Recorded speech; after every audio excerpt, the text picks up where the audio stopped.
बिस्मिल्लाहिर्रहमानिर्रहीम। अस्सलामु अलैकुम। अज़ीज़ तलबा, इस सबक का वीडियो लेक्चर नंबर 1 हमारा अपलोड हो चुका है, जिसमें हमने मुसन्निफ का तारुफ, सबक के अहम निकात और खुलासा लिखने का आसान और बेहतर तरीका इम्तिहानी नुक्ता नजर से देखा।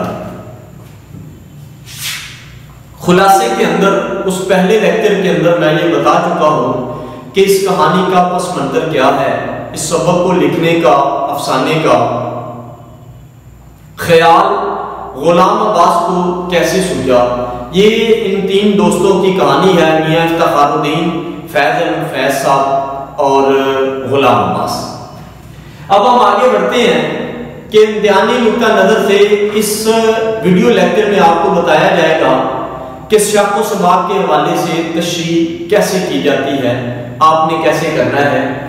मुसन्निफ गुलाम अब्बास, जब भी आप शक व सबाक करें, ये सवाल को अटेम्प्ट करते हुए आपने जरूर इसमें मुसन्निफ का तारुफ मुख्तसर देना है, और उसके बाद हो सके तो सिन्फ का बताएं, और उसके बाद आप शक व सबाक के हवाले से उस पैराग्राफ को देखते हुए तशरीह की जानिब बढ़ें।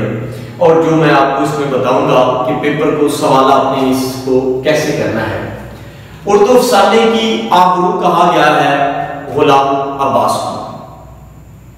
बहुत बड़ा एक नाम, इन्होंने रेडियो पाकिस्तान के साथ भी ये 1938 में मुंसलिक रहे, और पाकिस्तान आज़ाद होने के बाद ये, उसके बाद 1938 के बाद, क्योंकि उस वक्त तो इंडिया पाकिस्तान जो है ना वो जुदा थे, लेकिन रेडियो पाकिस्तान, जब ये पाकिस्तान आज़ाद हुआ तो उसके बाद ये रेडियो पाकिस्तान के साथ मुंसलिक रहे, और उसके बाद तरक्की पसंद तहरीक के असरात जो है ना वो इनकी मिलते हैं। इनके अफसानों में, इनके तहरीरों के अंदर जितने भी अफसाने हैं, कहानी है, किसी भी तरह उसमें तरक्की पसंद तहरीक के असरात मिलते हैं। तरक्की पसंद तहरीक क्या थी?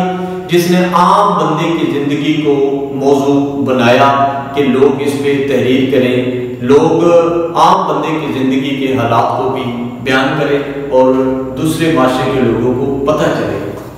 अंग्रेजी नज़्मों के तराजुम, इन्होंने अंग्रेजी नज़्मों के तर्जुमे भी किए, और सबसे बड़ा जो इनका काम है कि छोटी क्लास 7वीं क्लास में ही इन्होंने एक कहानी लिखी जिसका उन्वान है बकरी।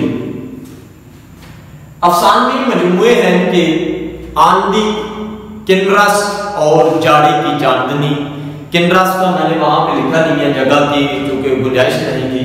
और उसके बाद सबसे बड़ा काम है इनका फ्रेंड्स नॉट मास्टर्स।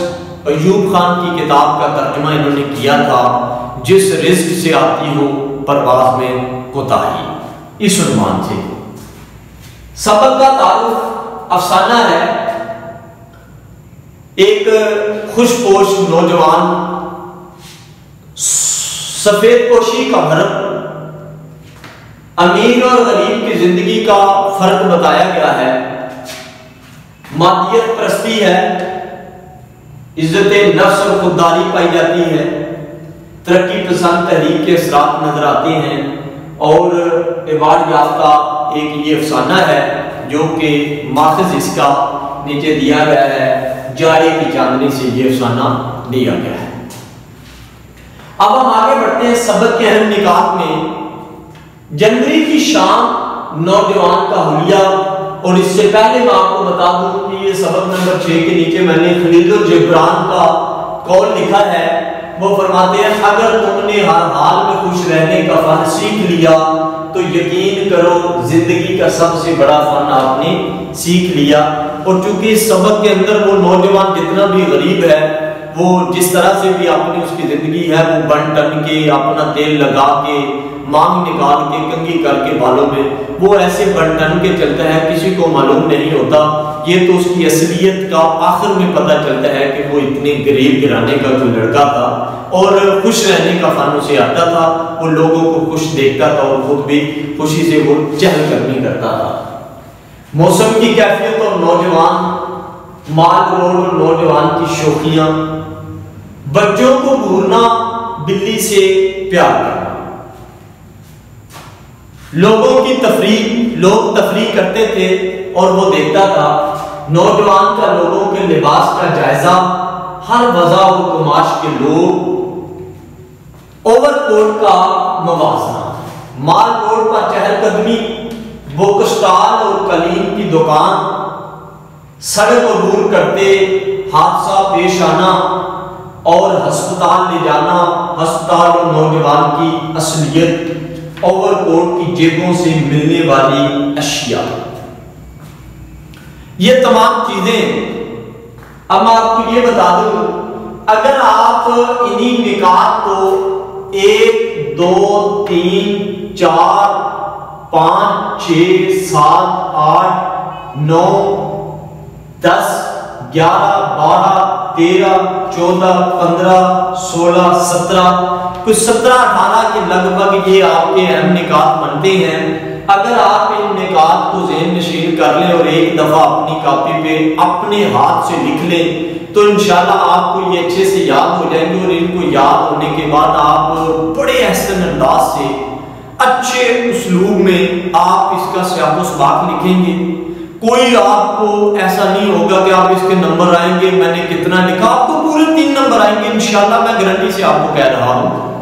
और उसके बाद क्योंकि 2 चीजें आपने कर ली, पहले गुलाम अब्बास मुसन्निफ का नाम है, ओवरकोट सबक का उन्वान है, 2 नंबर उसके और 3 नंबर ये आपने अपने पूरे कर लिए। उसके बाद आगे बढ़ते हैं।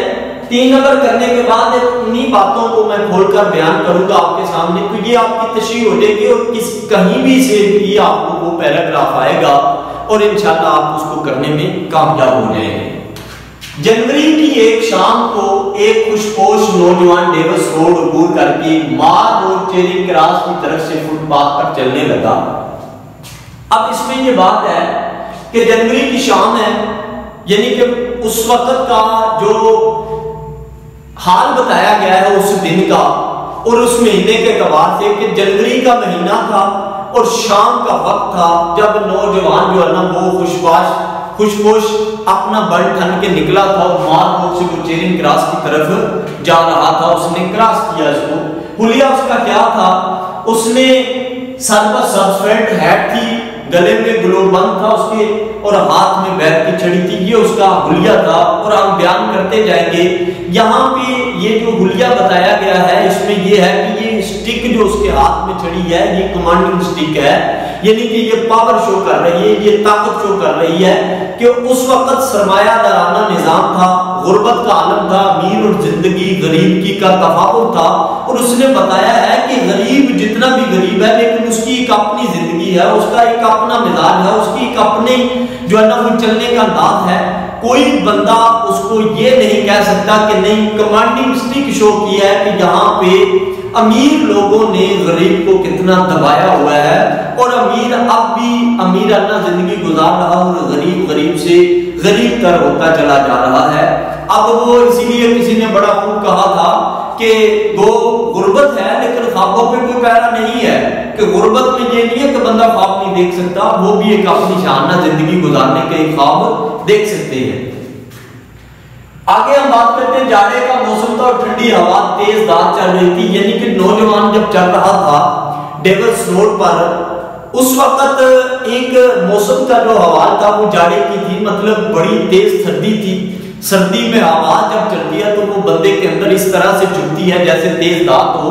और ये तमाम आलम के अंदर भी वो नौजवान अपना बड़ा मस्ती के अंदर चल रहा था, टहल रहा था, वो घूम रहा था। कभी कभी तो वो ऐसे करके यूं बाल भी घुमाता है, बाल का ऐसे उसका घुमाना इस बात की काशी करता है कि वो बड़ा अंदर से खुश मिजाज था, उसको बड़ी तबीयत उसकी हशाश थी, हालांकि सर्दी के मौसम में भी।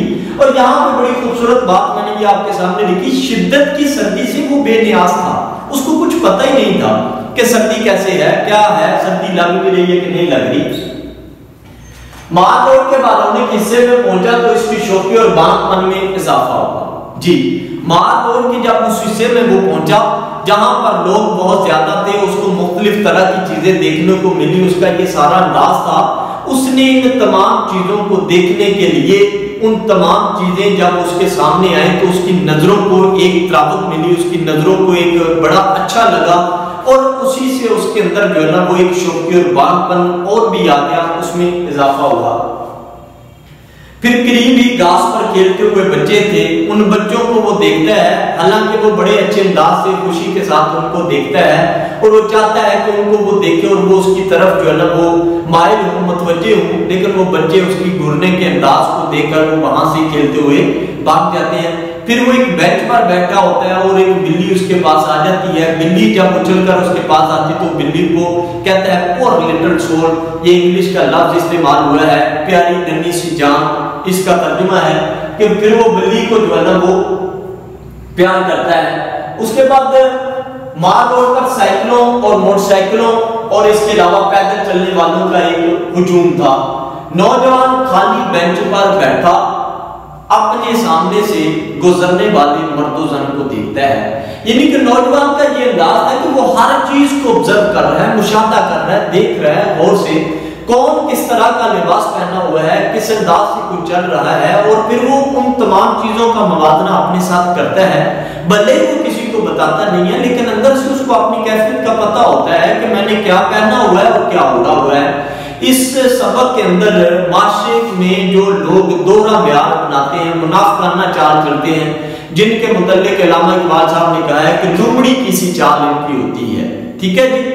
अब ये चाल चलने का जो अंदाज है उनका, जो माशरे में दोहरा म्यार अपनाते हैं, उसकी गुलाम अब्बास साहब ने इस सबक के अंदर बताने की कोशिश की है।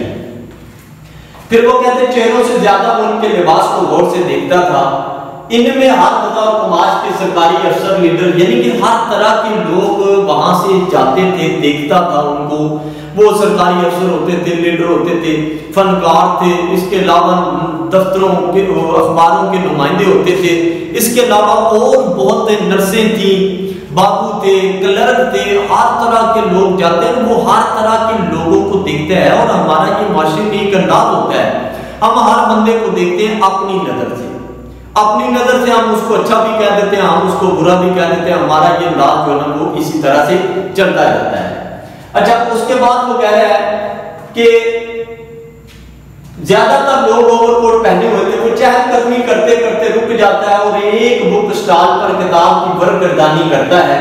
फिर वो कलीन की दुकान पर पहुंचता है, यानी कि वो रुकता है जब चहलकदमी करते हुए, तो फिर वो बुक स्टॉल पर जाता है, वहां पे वो एक किताब देखता है, उसको बरगर्दानी करता है, फिर वो चला जाता है। यानी कि वो महसूस बिल्कुल नहीं करवाता और ना अपने अंदर वो होने देता है कि मैं कोई गरीब घराने का हूं, मेरी